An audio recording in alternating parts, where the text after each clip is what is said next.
Hi, I'm Dr. Jamil Sayed, and on this podcast, we're going to talk about some deep stuff. I'm here to tell you that you're amazing, and often, the only person who can't see that is you. No matter who you are, what you do, or where you're from, there's greatness in you. Let's talk about it. Hey everyone, I'm Dr. Jamil Sayed, and welcome to the Transformation Starts Today podcast, where I interview leaders, champions, and high performers from all walks of life as they share their story, the lessons they've learned along the way, and empowering perspectives to help you create an extraordinary life without regret, starting today. Today we have with us Sam Kukathas. Sam Kukathas is a visionary guide for visionary leaders who want to unlock their limitless potential and transform humanity.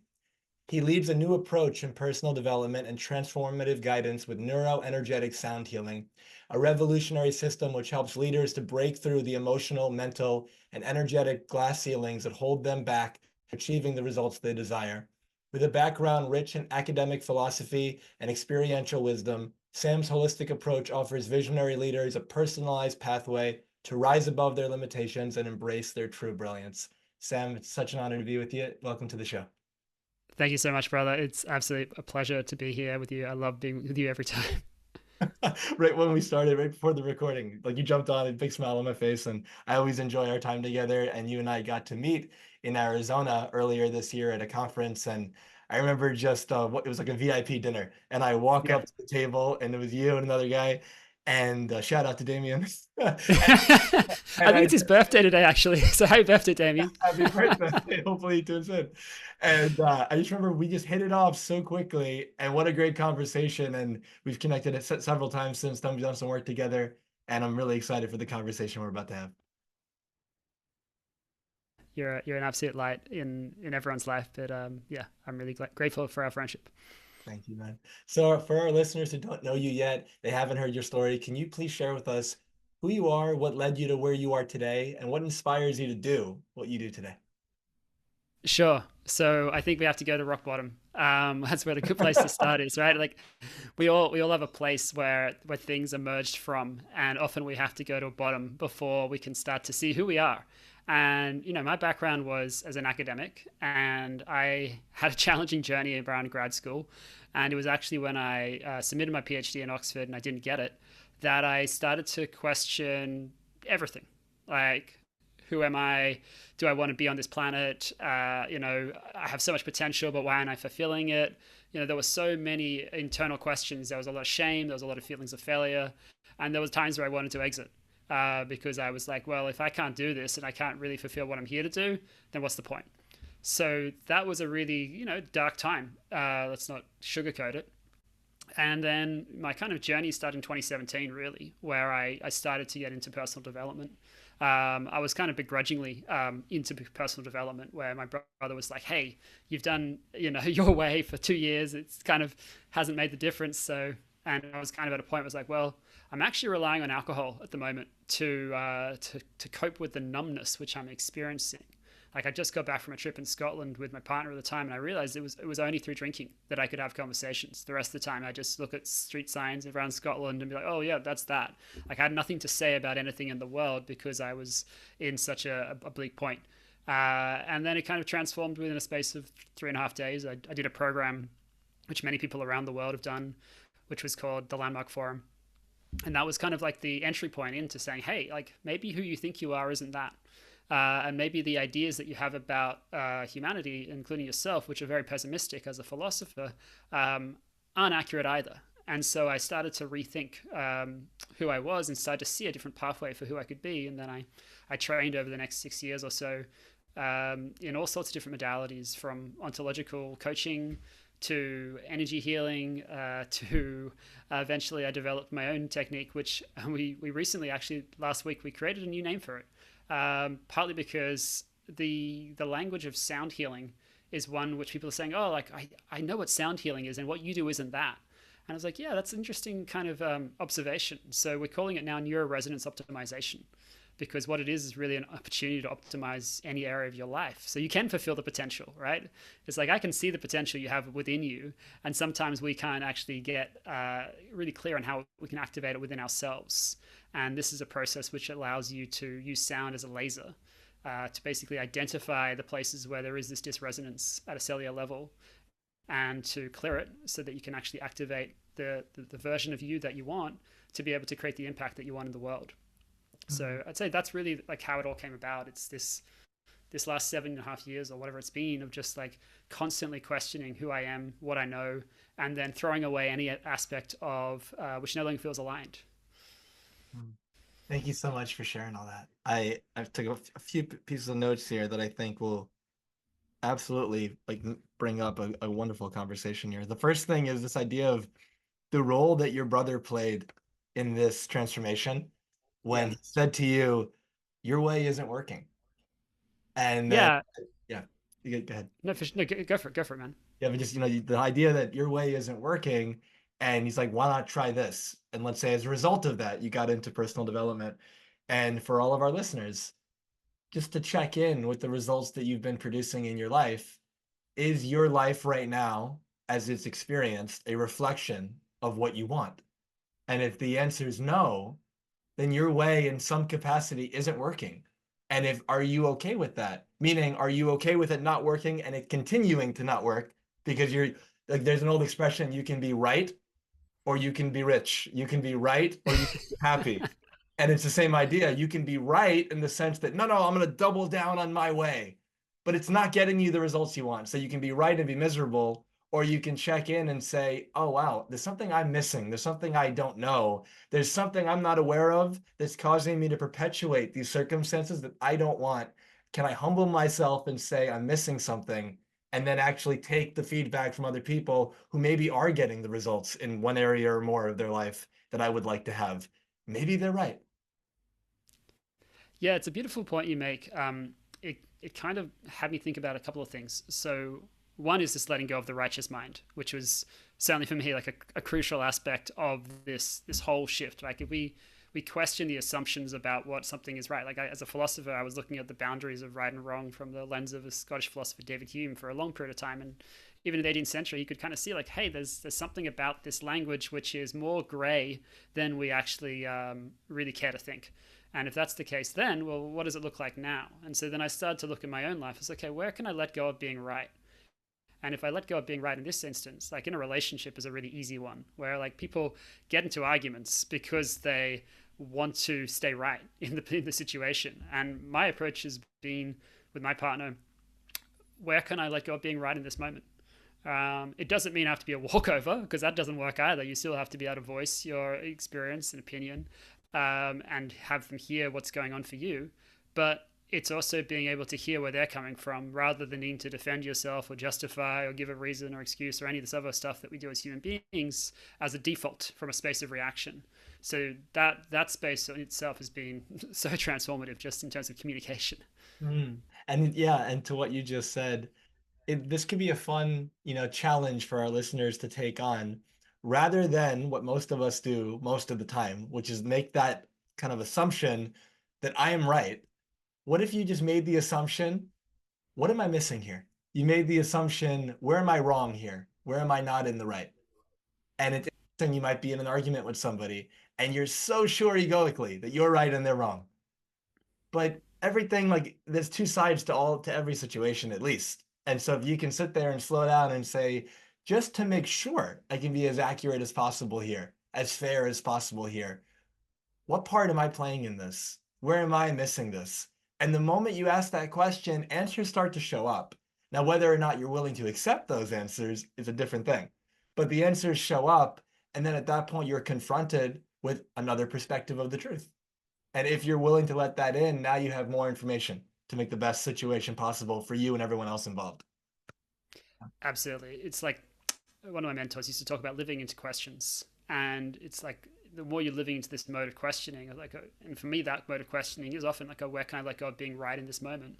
Is a really powerful internal question to be having, which is just flicks through automatically now because it's so patterned in over the last 7 years that I can just bring it forth without having to do anything to, it's not like I have to say out loud, where can I let go of being right? And then I have to, speak from the program. It's like, no, no, no. I'm already in the habit of just being able to come from that space. So that's the way of being that will automatically come through.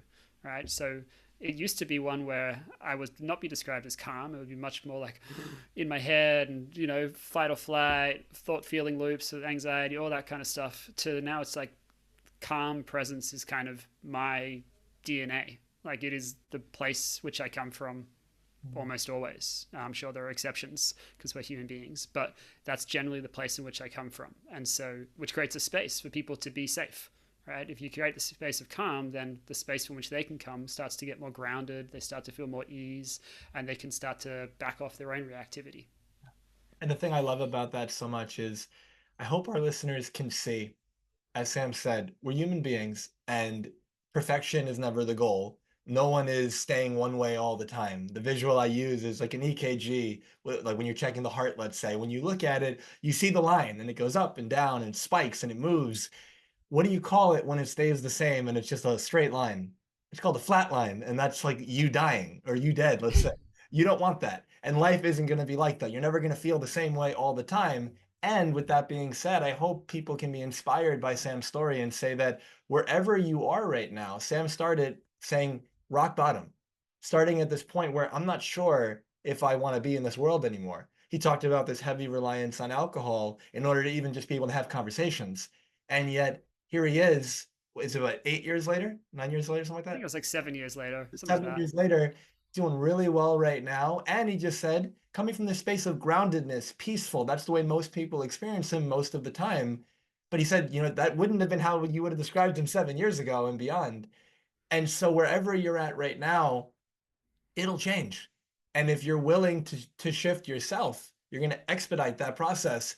But just because life is a certain way now and you don't like it, something can be done about it. And I think very often we drop into this space of like hopelessness. It's like I don't like my present and the future won't be any better. And that's an assumption that we're making. And the thing is, there's over and over and over again evidence provided that that's not the case and doesn't have to be the case. And so thank you for being that living example for all of our listeners that life can get so much better.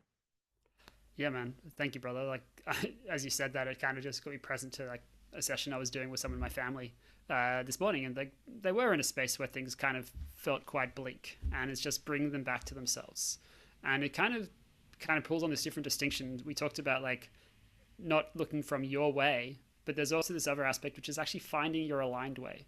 So I think sometimes in personal development they can be like, no, don't do it your way. That's something wrong with that.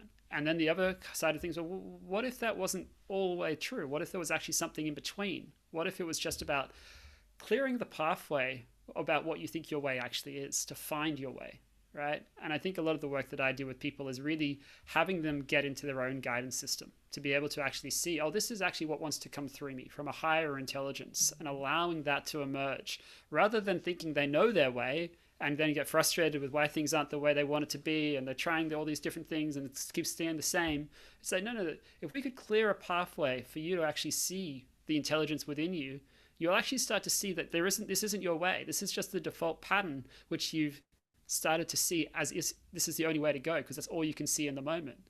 But when we clear that, something else emerges, and from that space of emergence, it's like, oh, I can actually do this now, right? Like, just with some of my family today, they were like looking at like what their future is looking like, and it's looking quite bleak. It's like, I feel lonely. I don't really have anything to get excited about.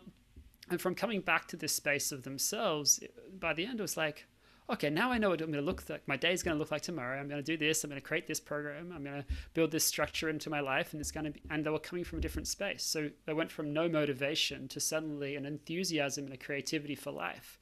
Just because we were clearing away what was going on at a cellular level, the level of the nervous system, which wasn't creating the safety which was needed for them to come back into themselves. So I think this distinction between what is getting out of the idea that your way is the right way versus what is the aligned way, what's the way which actually wants to emerge through you is important. Yeah, two things. One, really just congratulations to you for being able to support your family in that way. That's wonderful. making like I know we're in different time zones, but it's like for me our interview's at 9 a.m. and so it's like making a difference and before the day's barely started. And so that's wonderful. Second is this idea that so often we look towards other people, whether it's in a personal development space, whether it's some teacher we look up to, whether it's family, whoever it might be. There's somebody that we give a degree of influence over us, and we think their way is the right way. And like you said, we kind of put ours away and we try to follow theirs. The thing is, and there could be value in that. Now, their way worked for them. That doesn't mean it's going to work for you. Now you might want to pick and choose like what aspects of their way that you can incorporate. But I'm reminded, especially with your philosophy background, I was a philosophy minor in college too. And so there's this background that I remember hearing a quote from Nietzsche where he said, "This is my way. What is your way? As for the way, there is no the way." And if we can come from that space, like you said, what is the aligned way?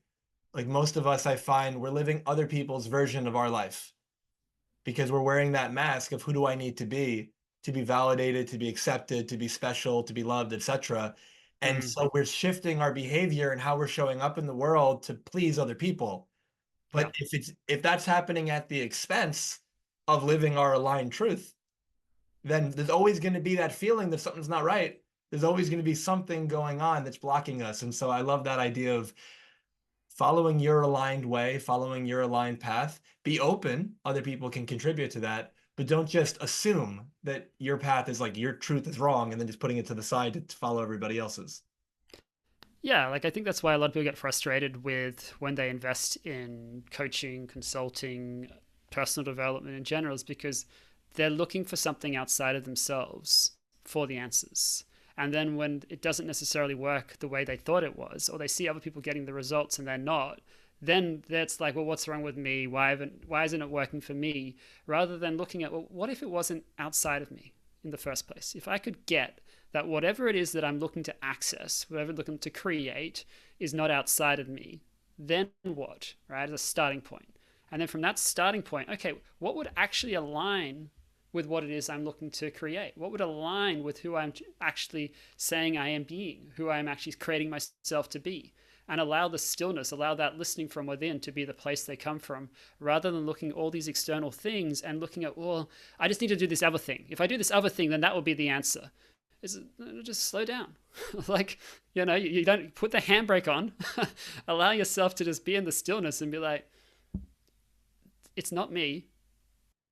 It's something else which is coming through, which is a default pattern, which is stopping me from actually activating my own brilliance. And if I could get that there's brilliance within me, no matter how I feel in this moment, then how would I be operating differently in this moment? What would I allow myself to let go of believing about myself in this moment? There's nothing outside of you which is ever going to really create an answer which is more powerful than you. It's just about what can we let go of believing in this moment or experiencing at a cellular level, which would allow who you truly are to emerge. Yeah. Yeah, what comes through when you share that is, so many of us, most of the time, we look outside of us ourselves for the answer. And so the answer, the truth, like whatever I'm looking for, it's out there. When I think a more accurate way of saying it is what's out there is the reflections and the road signs that are going to point you back into yourself to find the answer there. And so I love that. I love that. And so one thing that comes up for me to ask you is what holds people back from unlocking their limitless potential? Because that seems so much of what we're talking about. Yeah, there's a few things. The knowing makes pretty much f all difference. The reason why is also often not that relevant. What tends to, I find, makes the biggest difference is just to tap into what are the thought patterns that are showing up as a recurring basis. What are the different fears, concerns that people have coming up? And that will kind of create the groundwork to be able to see, okay, well, what do we need to look at? This is a surgical approach to language as well, where we're looking at, okay, if someone says, I feel powerless, great. When was the first time you felt powerless? And they might not be present to the first time, but there might be something which is an incident which straight away kind of just activates within them. Oh, yeah, I got mugged when I was a teenager and I felt powerless in that moment. Great. So we want to experience what's there around that at a cellular level, at a somatic level, and embrace it. because what we tend to do, especially in the moment, is we push it away. And then what it wants to do is just reoccur. So the way I think about the sensations we have in our body is they're just like us. They want to be seen, heard, and acknowledged. The more we don't allow that, the more they'll come back and back and back, and they'll get more and more persistent until something wants to explode within. Right? Whereas this is a space to do the exact opposite. It's like the thing you've been avoiding, this is the chance to actually experience it. So by experiencing your experience, you create the opportunity to transmute it. And from that space of transmutation, it allows something else to emerge, which is actually where the light comes in, right? Human beings are all light. And then the illusion is that there's this darkness in us, right? No, that's just something which has come through, but who we are is to come back to that lightness. And we do that through shifting things at this cellular level. Right, and so that's where I use sound frequency as a mechanism to create that. So it's not a reasons-based approach. It's not a why is it the way it is kind of approach. It's just actually just clearing away what's going on at a subconscious level, which is blocking you from being able to fulfill the things you couldn't even see were possible. I love that. Yeah, I've seen that to be the case in my work as well when I'm supporting people. This idea that we have unexperienced experiences, and so life is happening a certain way. And then, like you said, there's a situation, there's a mugging, there's a traumatic experience, whatever it might be. And we may or may not know how to handle that in the moment. And so, from a protection perspective, we suppress it, but it's like a beach ball. You take the beach ball and you try to hold it underwater. And no matter what you do, it tries to shoot back up. Now, you can hold it for a bit, but it's Yeah. going to take effort because it's going to do everything it can to slide away from your hand and go up. And eventually it always comes up. And so when it does come up, you could fight it and try to suppress it again. Why do I feel this way? Something's wrong. Or what if you celebrated it? What if you celebrated the trigger? What if you celebrate it when you were bothered because it's, oh, something's coming up to come out. Something's coming up to be healed. And one of the signs I've often seen, I wonder if you have as well, when our response to a situation far exceeds what you might think of as expected. For example, something happens that might be mildly frustrating, but instead you explode. That's an example of suppressed anger from multiple maybe experiences or one that was intense enough that finally just had an outlet to come out. And from the perspective rather of many people present, they might have thought, why did you overreact to that? But the thing is, given what was suppressed, it's not an overreaction. It's just it needs to come out, and it's like you're basically about to explode, and you've been holding it in for so long. And Yeah. something like Sam's doing or what I do that allows you to have that release and that experience, and then the body can then heal. It can like recalibrate. Yeah, like you're completely spot on. Like the amount of suppressed anger which there is within people is pretty remarkable, and I get to experience this pretty much every day that I'm working with clients because what I'm doing is I'm tapping into the emotions that are there, and so I'll ask them questions like, okay, what emotion are you feeling around this? And they might say, oh, it's sadness. They might say it's grief. They might say there's anger. There might be rage, and then as that uh, basically the sound wants to emerge where what it feels like is like a scream or a yell will come through.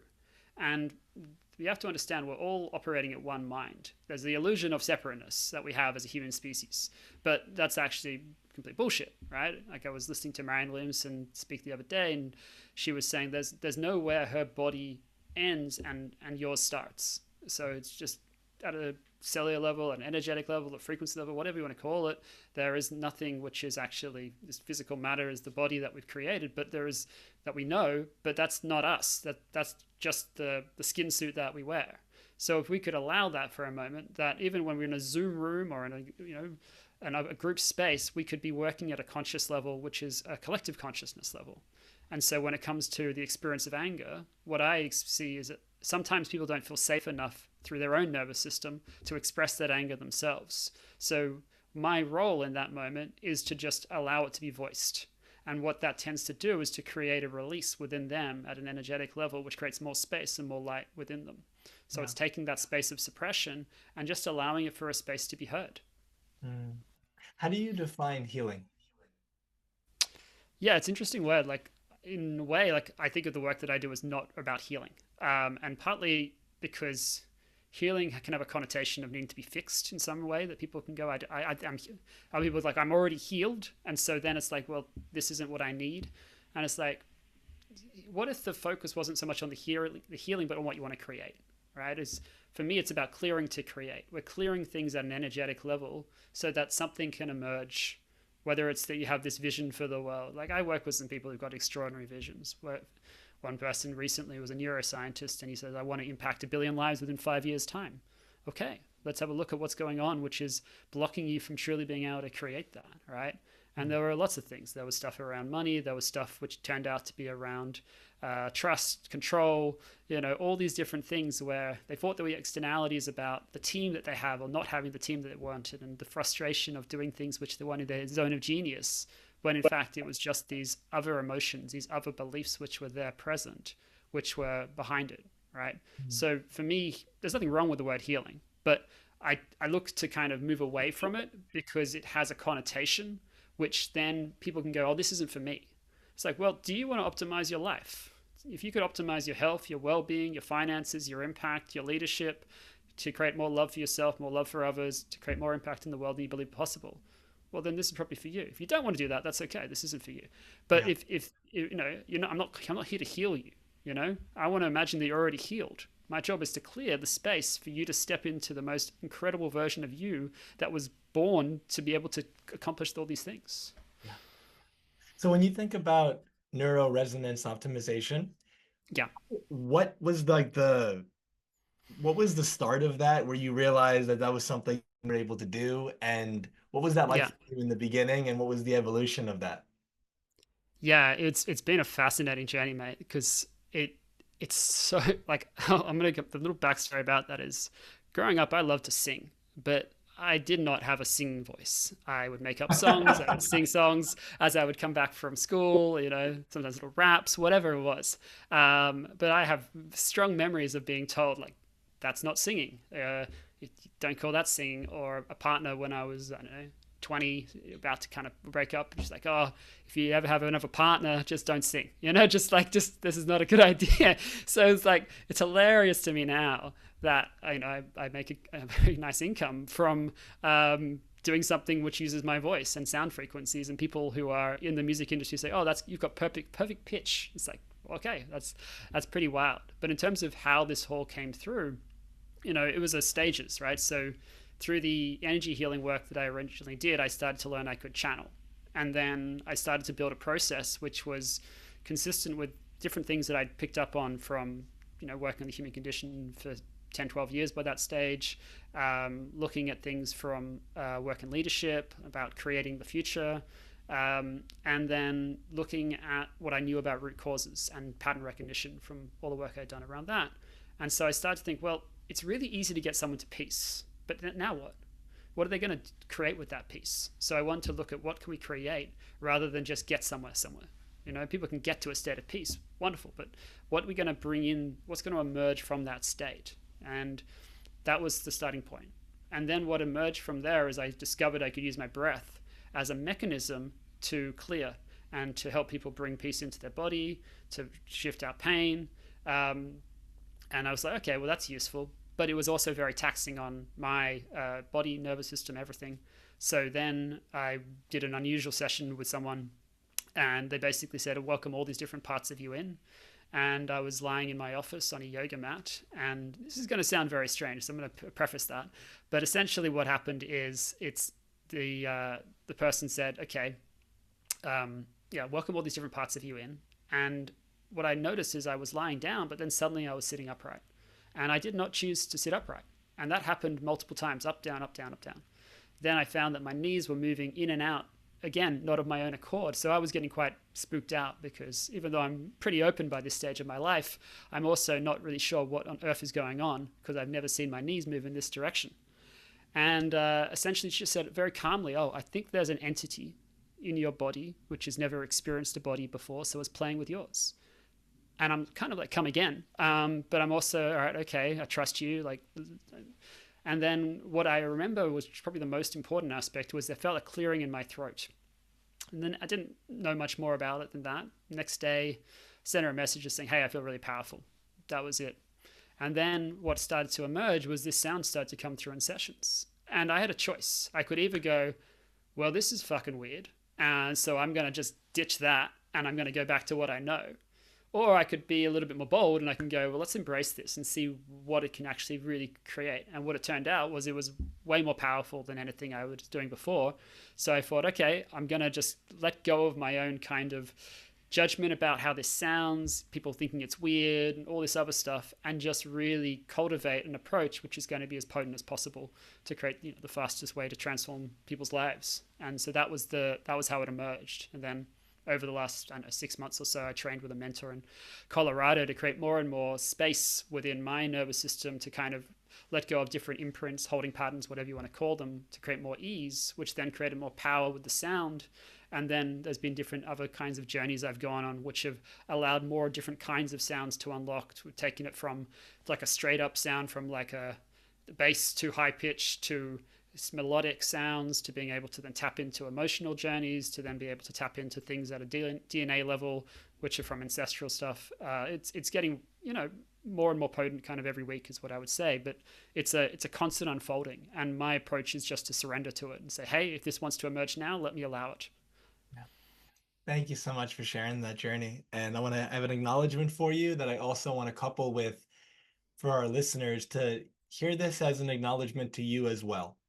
So I want to thank you, Sam, for your willingness to first pay attention and to listen to that nudge. It's like, source, God, universe, let's say, gives you the nudge. Hey, you might want to pay attention to this. Hey, this could be something for you. And like you said, part of you, this is really weird. And the other part of you is like, what if I just leaned into this and saw what happened? And I come from a space, you can always go back to the old way later. It's like, what if you tried out this new thing that seems to be emerging in your world? And you did, and you didn't stop there. Over the last 6 months or so, and probably beyond, you've been adding and learning and growing and experimenting and saying, who else could I learn from? How could I deepen this? How could I make it more effective? And from like a business perspective or an artistry, maybe is a better word, perspective, it's like you're honing your craft. And how Yeah. can I continue to hone this and make it so good and make it as good as possible? And what if our listeners chose to do that too? What if first you stop ignoring like the shake? You stop ignoring that feeling of this could be exciting. Something about this feels right, or at least, excuse me, something about this feels interesting. Interesting enough that I want to check it out. And what if you listened? And then what could happen as a result of that? And so I just want to really acknowledge you because you're making such a difference in people's lives. And that only happened because you answered the call. And I think so often we ignore that call. Yeah, thank you, brother, and thank you for acknowledging everyone. To really get that is an knowledge, that is an acknowledgement for you, because a lot of you will be in a space where there is an opportunity right now to listen in a different way to what's wanting to emerge. And when you really do allow that and come from that place of stillness, rather than the rushness that wants to be modern life, something extraordinary can happen. If you had told me, what, October, I don't know, September last year, that this is what I would be doing now. I'd be doing experiences in Antarctica on a ship. I'd be doing this in Cuba. I'd be about to lead in LA. Like, no way. But that's what's happened as a consequence of leaning in.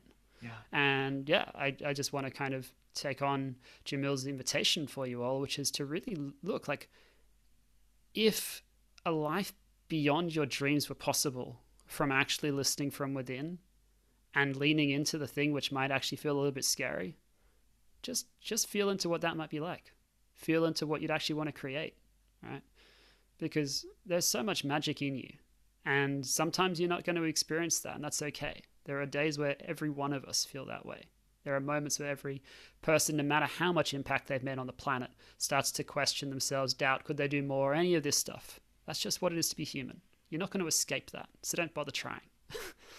But within that space, there is still magic to come through you. Yeah. And when you mentioned, it might be a little scary. And my second invitation to everybody is what if a little scary is okay? Like, what if you could do scary?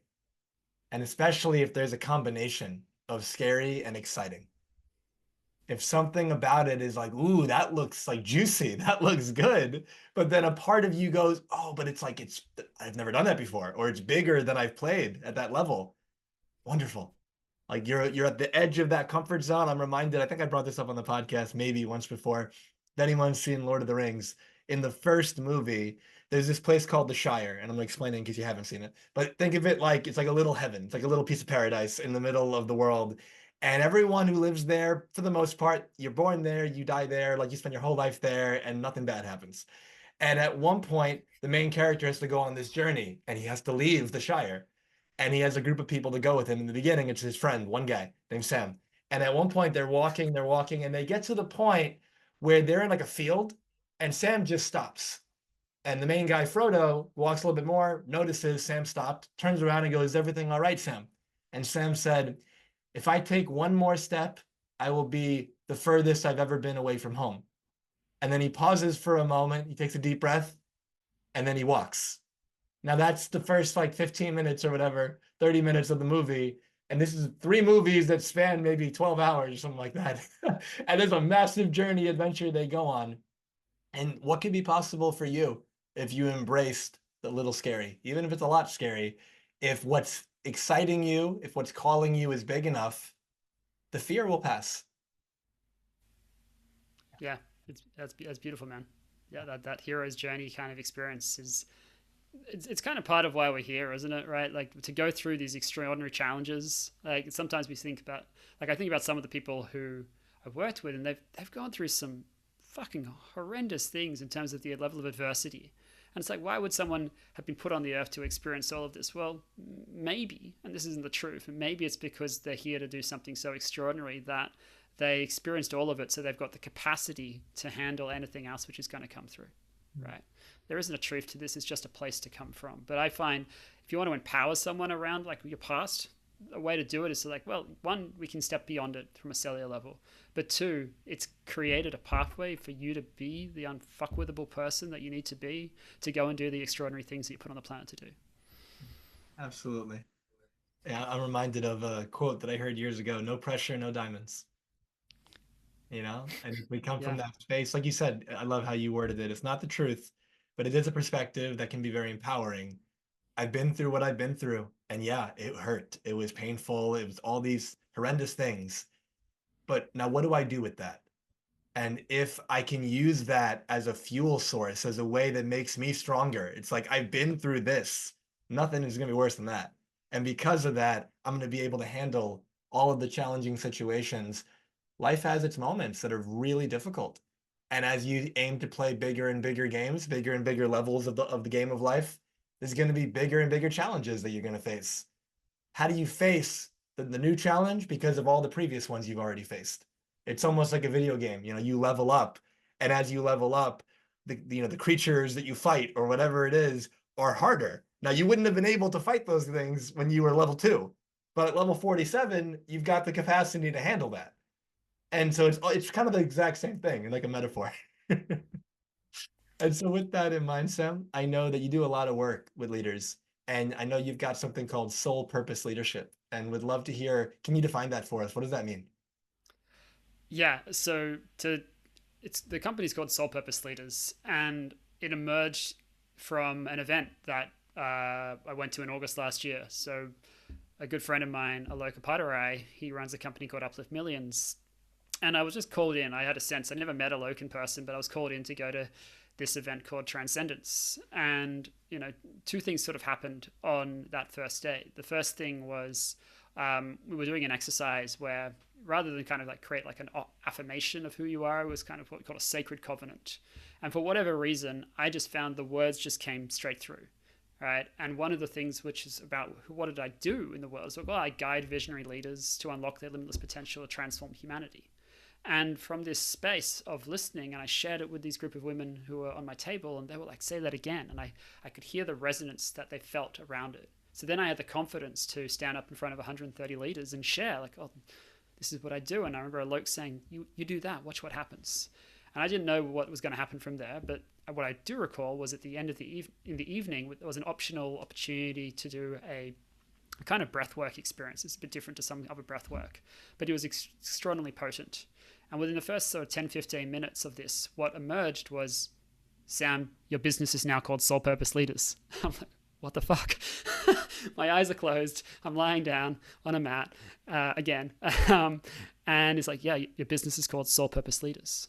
I'm like, but it's called the philosophical coach. Your business is called Soul Purpose Leaders. And then it started to tell me what it looked like. It told me the unfolding of it. So the name came from something beyond my intellect. I never used those words. You know, the only time I'd looked at the soul was probably as a philosopher and probably a questioning back then, to be honest. And purpose, I used to probably be the anti-purpose coach when I was in coaching. It's like, oh, your purpose is what you're doing now, blah, blah, blah, blah. I was like, I didn't have these links together. But something beyond my own reckoning emerged. And again, I had a choice. Do I want to keep going with the philosophical coach, which felt like unaligned by that stage, given what I was doing? Or do I want to lean into this? And the answer was, I'm going to lean into this. I'm just going to trust it. It feels the right way to go. So that's what I did. And so for me, that's what Soul Purpose Leaders. It's about really having, you know, people unlock their brilliance, essentially, because we live in a really interesting time, right? Where we're kind of, there's a lot of stuff going on in the world where a certain portion of the world is looking to upgrade their consciousness, and another portion of the world is asleep, and they are part of the existing systems that we have, which are kind of, you could call them broken, not workable, whatever you want to call it. And my own thinking is, okay, well, I know that I've been put on this earth to do something extraordinary. I've got different transmissions, downloads, whatever you want to call it, which said, Sam, you're here to impact 1 billion lives or more. Okay. Well, if that's the case, whether that's the truth or not, if I lived from that place, how would I operate? And what would this company be for? Okay. And then the spaces for me were like, well, there's something to do in politics. There's something to do around politics and law. There's something to do in medicine. There's something to do around sustainability. And there's something to do around finance. If you could start to shift the world of all of that, you would start to have a world which is, you know, much more uplifted, much healthier, people less frustrated with, you know, the things which aren't working for them because there are systems which aren't allowing them to create the lives that they want. They would feel more freedom.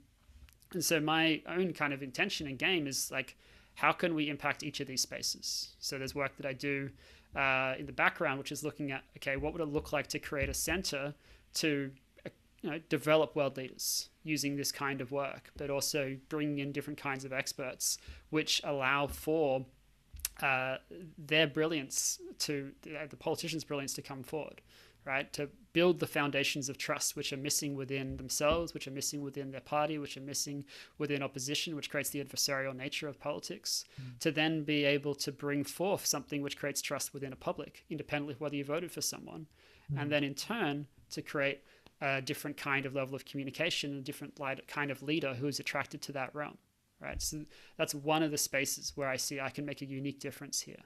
And then that's the way I see it, right? It's like there's the private work with people who want to work with me because they've got this extraordinary vision for humanity, and they can see that what we get to activate within one another allows for that to be able to propel forward in this, you know, extraordinary speed. And then there's the people who want to be part of a movement, which is about shifting what our systems look like within the world. And that's kind of the other space that the company's about.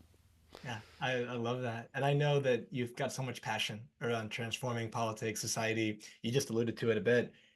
Anything else that you want to share about the vision that you have and what you see that if this were in place, this would make such a positive difference? Yeah, there's a few things. So, you know, one of the things that I saw a few times was like, I said, there's something for you to do around generational trauma. And I was like, oh, okay. And initially what it told me was there was a person I was meant to work with. I didn't even know the person at the time. And I, you know, reached out and had a conversation. And I think they're doing something towards that now. But for a long time, they were kind of resistant to that being part of their pathway.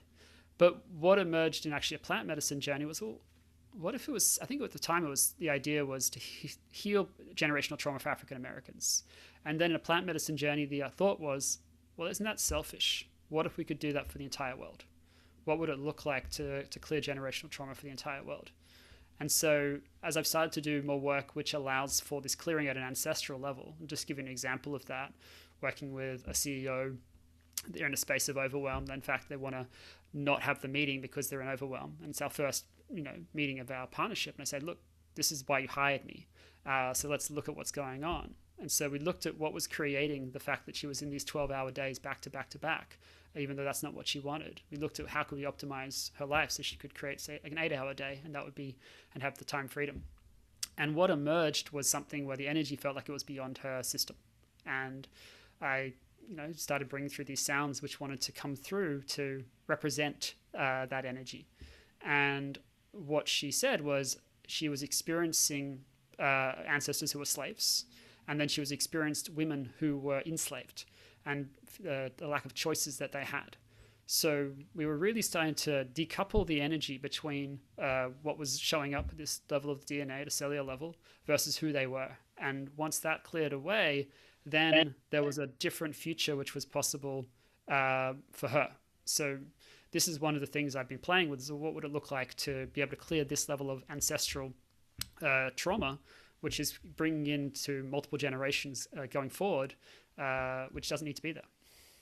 Yeah, that last part I think is so important for people to realize. So there's things that happen, let's say ancestrally along your journey, along your line rather, and things happen, let's say you're with your great grandparents, and then your grandparents, and then your parents, and then you. And there's an old expression like the buck stops here. And it's that idea that, okay, if I don't make any changes, whether I have kids yet or not, I am going to pass down the same challenges and the same problems and the same beliefs and the same whatever. But if I say it stops with me so that any future generation will not have to experience that, it's like, what a gift. What a gift that you then give to countless numbers of people. The ripple impact on that is immense. Yeah, brother. Like it's, you know, I've talked a little bit to you about this, but like I, created this album where one of the things I played with was ancestral clearing because I'd been able to do it effectively with people in group sessions in as well as privately. I thought, well, what if we could create that level of impact with in just a short few minutes? So I started to test it out with leaders, and they would start to tell me about what was emerging for them within 5 or 6 minutes. To be like, oh, this connected me with my these ancestors from the 1840s, and then that cleared away, and then I was able to start to move away from this particular spiritual movement or this particular religion in their case because they felt so tied to that and they didn't have any choice. But that was also the impact that the women had had in this religion. They didn't feel like they had any choice, so they were sort of all thrown together in this thrown way of living where it's like, oh, you have no choice in the matter of how your life goes. This just is the way it's going to be, right? And I'm sure lots of people can relate to that experience of like, I don't feel I have a choice in the matter. Things just feel like they're just happening to you, right? Rather than, no, I can actually claim back my agency. So this was a kind of an opportunity for them to claim back the agency in the moment just by listening to what wants to clear through and allow the intelligence within to emerge. Yeah. Yeah, powerful action for our listeners, both from our conversation today, as well as every podcast I think I've done on this show. If you really feel in this moment that you don't have any choice, that you don't have any agency, that you're stuck, I ask you to think again. And I ask you to look at the situation not from the same vantage point that you've been looking at it. There's always something that you can do. There's always a shift you can make in your being. There's always something that you can do to improve your situation, get out of your situation, alter it. There's something. Everyone's situation is different, but so often we think nothing can be done, and there's something really obvious. We're just not seeing it. Or we see it and we deny it. Like we see it and we don't want to accept it. But there's always something you can do. And if you come from that space, like I said earlier, you can always go back to the old way of thinking. You can always go back to, I'm trapped and there's nothing I can do. But let's put that to the side for the moment and let's step into the possibility there is actually a decision, an action, something that can be done to make things better. And with that being said, Sam, it's a good transition. What are some of the most simple and effective ways that you have found for creating higher levels of freedom in people's lives? In terms of what I do for myself or what I do for others? I think both could be helpful because what you do for yourself, people can do for themselves. For sure. So for myself, like what I'm learning more and more, and this wasn't a natural thing to be really clear. Like I'm, people call me like an accidental spiritualist. I didn't come from a background of meditation and grounding and all these other practices. But what I'm learning more and more is really creating the space to to start my day or to create space within my day to slow the fuck down. So what does that look like? Well, for me, I do different things. I sometimes I'm doing breath work in the morning. I'm re-listening to recordings from mentors that I've worked with and experiencing them newly, and allowing the activation that wants to come through from that state to come through, and whatever wisdom wants to come through. Other times I'm movement. One of the things I'm doing is looking at where is my freedom being curtailed or not activated to the level that I'm committed to. And movement has been one of the areas where there's been a lot of stagnation. Being academic for a long period of time, I just naturally stopped going outside as much and feeling my life was so important with those work to be done. Bullshit. But that was what had happened. So I'm breaking past the patterns of not moving as naturally as I want to, even though I love to move. I love to dance, right? And so I'm taking the space, using the office, clearing it out, and starting to move my body in whatever way it wants to emerge and to train that as a new system that wants to come through. The other thing that I do is I listen to sound frequencies. I listen to the ones that I've created, and I listen to ones with other people as well, so I can get an experience which isn't just based on my own voice. So these are the things that I find. Really, I think it's about finding your version of what's going to allow you to slow down, to get into a space of stillness, and allow your wisdom to come through. Those are the things that I find the most important from a starting point. The second thing I would say is, I've worked with a lot of different mentors, and I don't know, I probably invested $100,000, I'd say, in mentorship over the last 12 months. And I do that because, one, the commitment that I've got is huge. So I'm going to do whatever I can within the financial situation that I have to be able to call in the highest level of mentors to be able to support me in doing the most extraordinary things, which would go beyond Sam's old version of what he thought he could do. And trying to do it alone is fucking hard. And I wouldn't recommend that. So if you're a person who is truly looking to create freedom, I would look to find a mentor who you feel aligned with, who can provide an access point to experiencing that. And, my approach generally has been have an experience of it at a deep level before you go and spend $100,000, right? Like, one of the ways that I work with people is I want them to have experienced transformation, not just like an insight or clarity. I want to experience transformation at a cellular level before we'd even talk about a partnership, because one, you're spending a lot of time with someone for 12 months, right? It's like any friend. So you want to really make sure there's an alignment. But two, you want to make sure that they're aligned at the level that they're actually going to get the results. And if they're not, it's not even going to be an invitation to start working. So I think these are the two most important things. The mentorship that you have to take you to just higher and higher heights, and finding people who keep doing extraordinary things and inspire you to be able to step into these bigger games. And then the time you spend on yourself to be able to listen from within, to create a practice, whatever your practice is or routine or whatever speaks to you, which allows you to keep coming back to yourself, keep coming back to your wisdom. Yeah. I'm reminded of that quote, if you're the smartest kid in the class, you're in the wrong class. Yeah, And it's that idea of, who do you surround yourself with? In Sam's example, what mentors, what group of people that are playing at a higher level than you're currently playing, that shows you more is possible.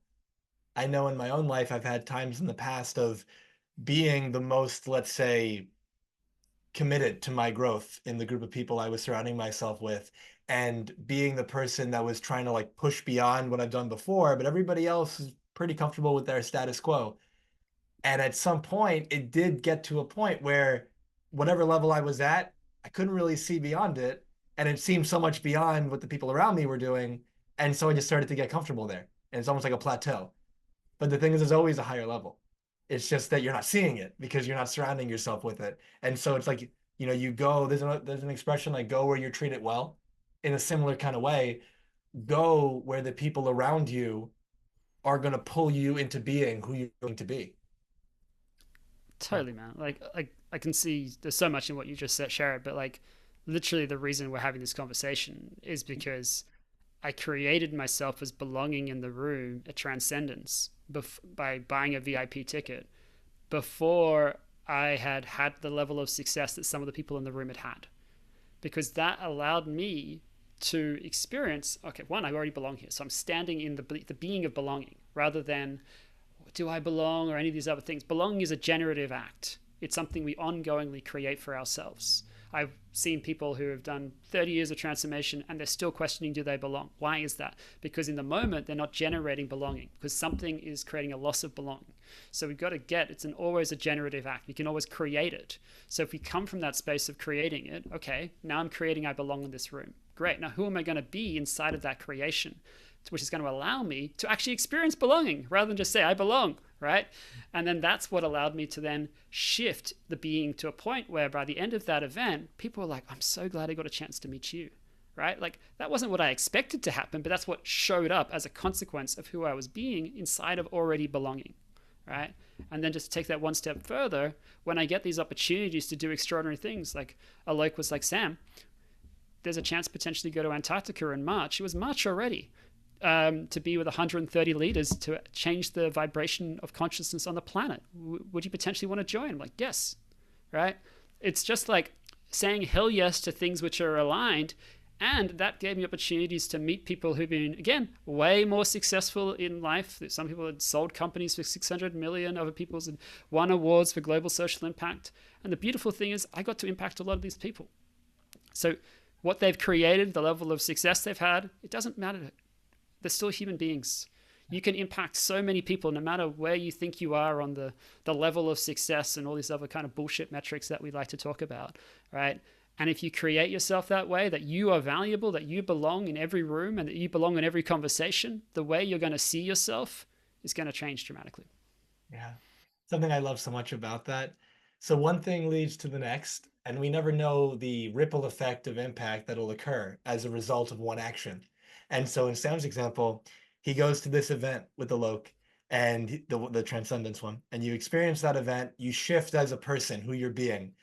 A year later, whatever it was, then you and I get to meet as in January at a different event that let's assume you wouldn't have been there maybe if you didn't do the first one. That's As right. a result, and then we both chose to invest in ourselves at a higher level and buy the VIP ticket, which is where we actually met. We didn't meet at the event. We met at the VIP aspect of it.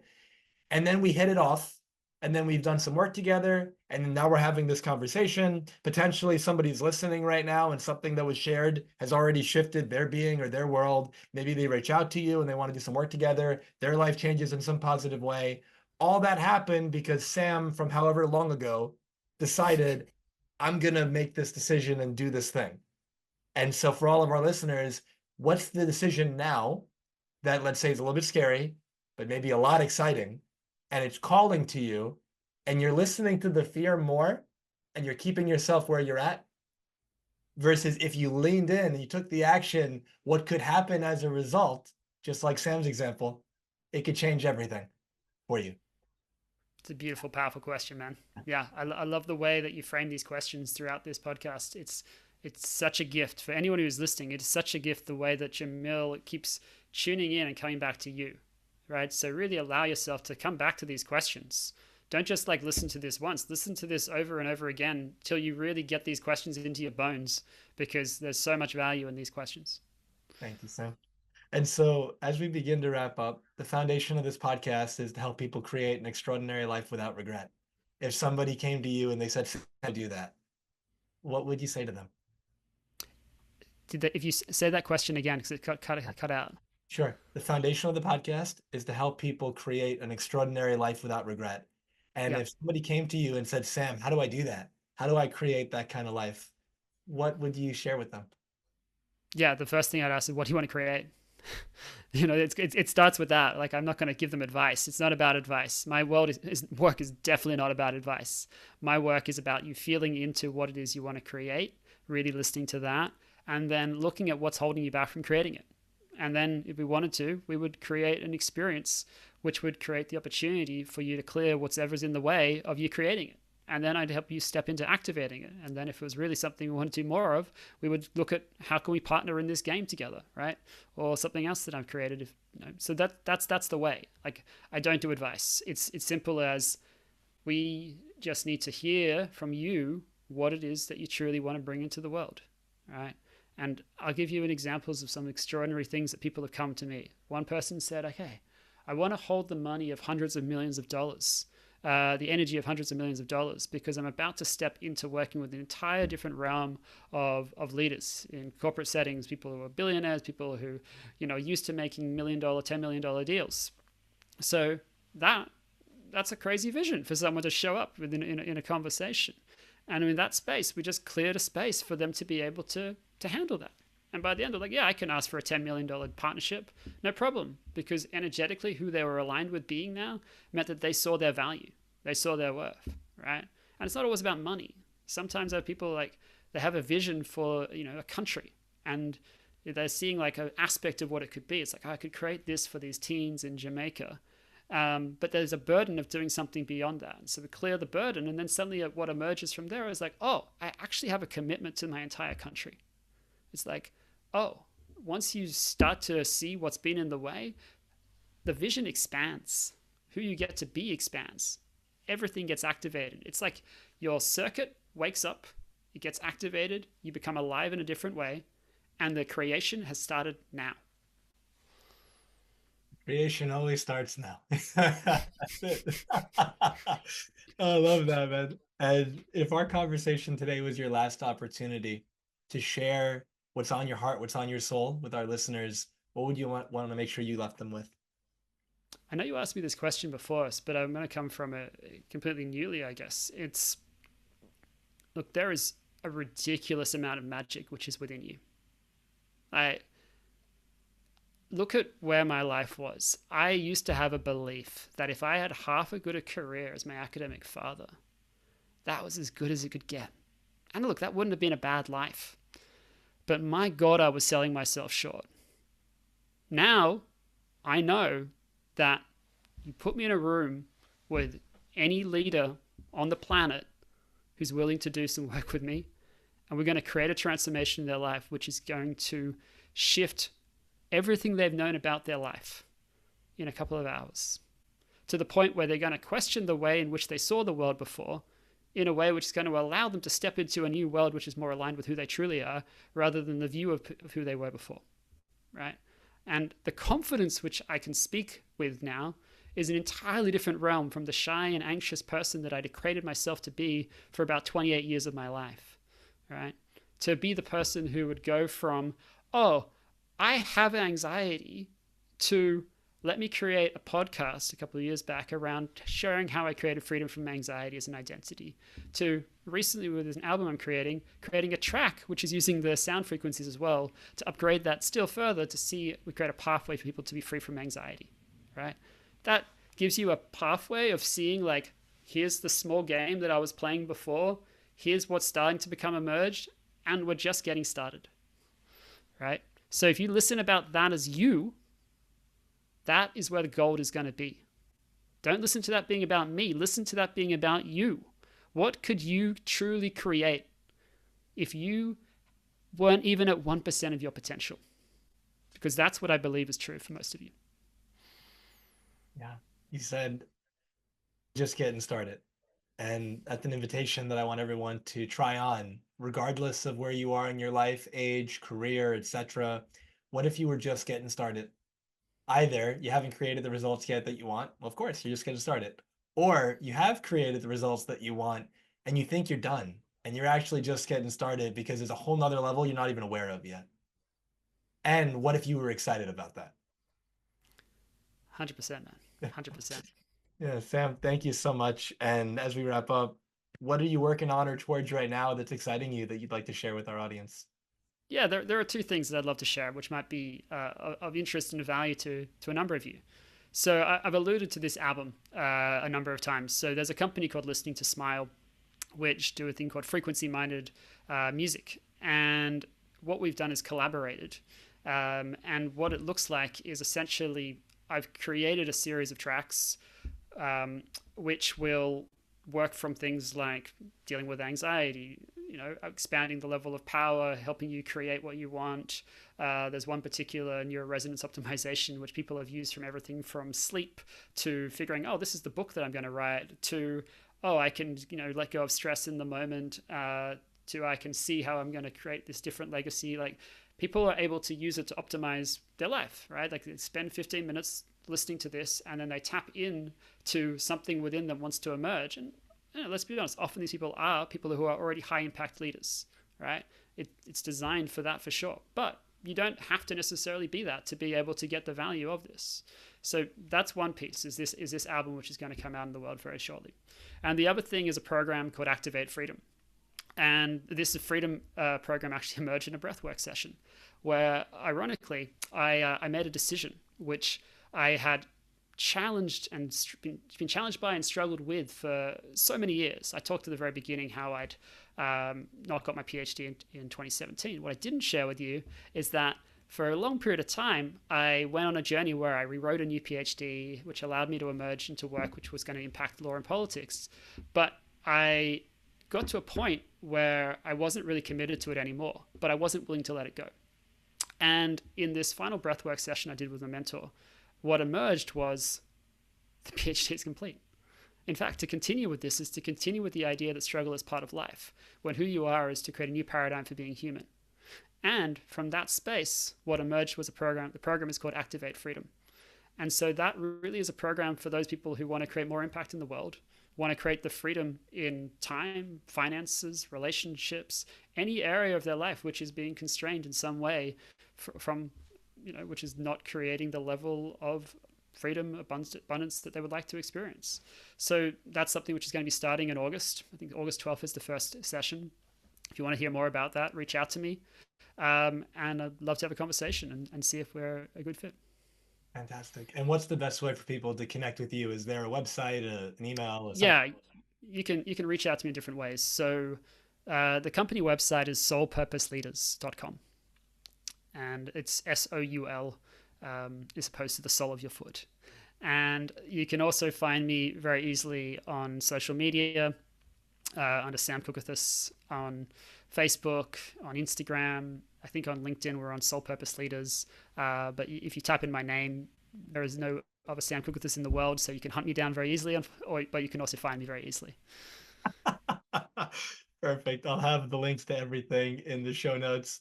For our listeners, thank you so much for your attention, your presence, your time, your energy. I definitely don't take that lightly. I'm so appreciative for you to be here, especially if you've been listening to many of these episodes. If this conversation with Sam resonated with you, I strongly recommend, please listen to it again. Like Sam suggested, you're not the same person you were at the beginning of this podcast. And so going through it again, at least one more time, will be massively beneficial. I'm pretty sure every one of these podcasts that I get to co-create with my colleagues like you, I've listened to probably 5 to 10, 20 times each. And I've gotten so much benefit myself from just listening to them.